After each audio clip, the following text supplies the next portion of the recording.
Bonsoir tout le monde. Merci encore une fois pour votre engagement. Merci pour nos enfants et merci pour les générations futures. Mon engagement de fond en comble est motivé réellement que par l'évolution catastrophique des maladies qui ont un lien avec la pollution et notre mode de vie. C'est pas une stratégie de ma part pour attirer votre attention ou pour faire pression sur l'exécutif. Comme ça, je passe par cette catastrophe sanitaire et à mon sens, c'est le plus grand scandale sanitaire d'État en France. Pour imposer idéologiquement l'écologie. C'est pas du tout ma démarche. J'avoue et j'assume que je ne suis pas un écologiste de cœur, je ne suis pas un écologiste partisan de telle ou telle idéologie ou de tel et tel parti politique. Je suis un écologiste de raison. Par A plus B, je constate les dernières années que le vivant est mal en point, que le vivant s'en prend plein la gueule par notre façon de vivre et par la pollution environnementale. Et là, ça commence réellement à toucher l'être humain. Et les chiffres sont là et ils sont incontestables. Il est temps de se réveiller. C'est pas ce monde-là que je souhaite pour mes enfants. Et j'ai pas envie de rester, il est hors de question que je reste les bras croisés à regarder nos dirigeants et à attendre qu'une force divine les fasse changer de cap. Il est temps qu'on les secoue de la façon la plus légale et la plus calme possible pour qu'ils s'orientent vers une économie plus propre. Je ne reproche pas le libéralisme de la Macronie. C'est pas ça le propos. La République en marche a été élue de façon démocratique. Je ne conteste pas la légitimité de notre gouvernement. Juste, ne nous mettez pas en danger. C'est ça le message. Une économie plus propre. C'est simple. Et donc, si vous me le permettez, je voulais vous parler un peu plus en détail du lot des maladies chroniques allergiques. Quelques petites notions d'épidémiologie. Je ne suis pas un spécialiste en épidémiologie, mais je suis médecin et je suis quand même capable de lire entre les lignes d'une étude ou d'une évolution de telle ou telle maladie.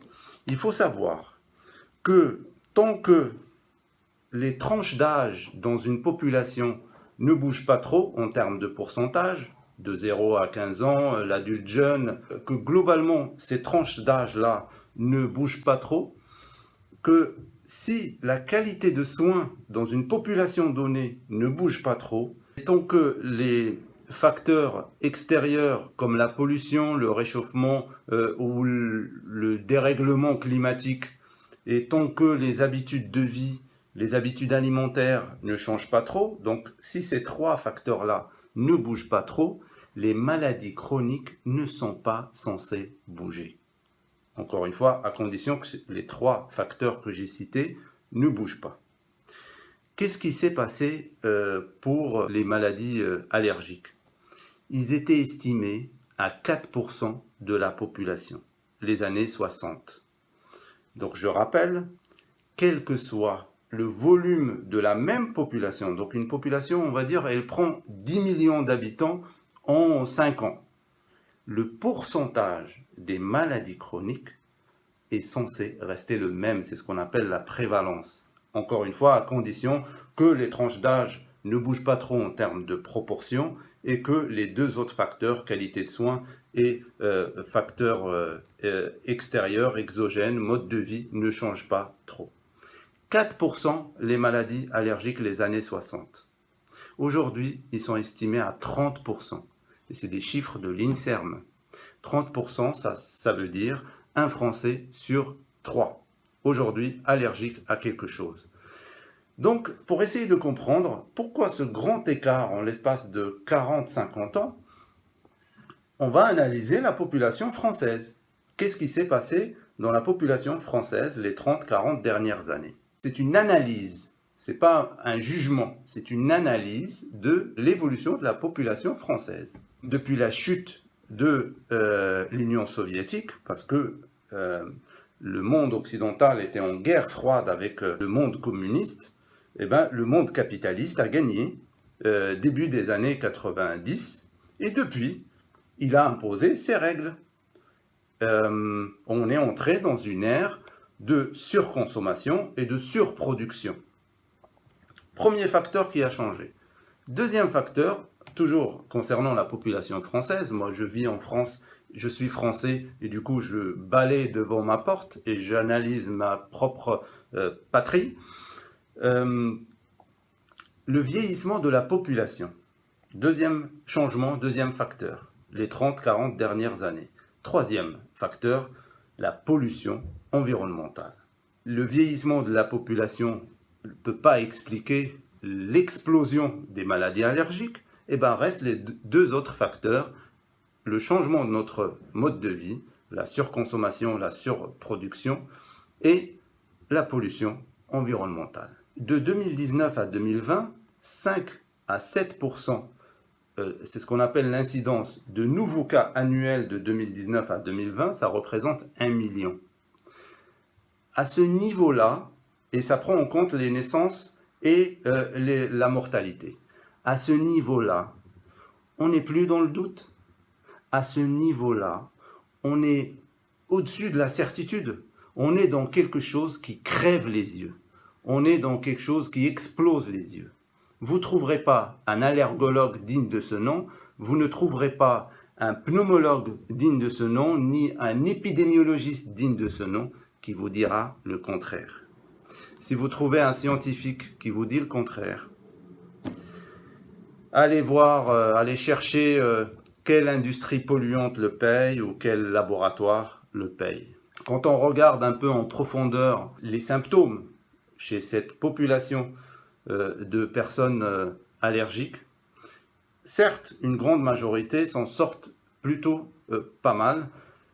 Occasionnellement, ils prennent un antihistaminique quand un allergène se manifeste, comme le pollen par exemple. D'autres, à un stade plus sévère, ils vont prendre un antihistaminique de façon continue ou de façon plus longue. Mais ceux qui me crèvent le cœur, et qui sont certes minoritaires, mais une minorité de 20 millions, ça représente plusieurs centaines de milliers de gens, ceux-là, ils ont besoin de médicaments encore plus forts, comme les corticoïdes, qui bousillent le système immunitaire, qui flinguent les muscles, qui flinguent le système osseux et le prédispose à l'ostéoporose et au vieillissement précoce, qui prédispose les personnes à un diabète, qui prédispose les personnes à une hypertension artérielle. Et à la longue, ces sujets-là, ils vont décéder d'une maladie cardiovasculaire, d'une complication d'un diabète. Et la cause du décès ne sera pas étiquetée maladie allergique, elle sera étiquetée crise coronaire ou AVC, ou voilà. C'est ça qui me crève le cœur. Rien que pour cette tranche de population qui gratuitement prend plein la gueule les conséquences de notre mode de vie et de la pollution, ça vaut le coup qu'on réfléchisse tous pour changer notre modèle. Et c'est à l'État d'être garant, parce que tout cela, les derniers ministres des 10-15 dernières années sont au courant, ministres de la Santé, pardon, sont au courant de tout ça. Ils relaient, ils passent l'information aux derniers chefs de gouvernement, et les présidents, les 3 derniers présidents sont au courant. En attendant une vie meilleure, en tout cas, je mets le paquet à mon petit niveau pour essayer d'y arriver, parce qu'une vie sans rêve, une vie sans amour, une vie sans dignité ne vaut pas le coup d'être vécue. En attendant ce monde-là, portez-vous bien, je vous souhaite une bonne soirée et à très bientôt. Merci encore une fois pour nos enfants.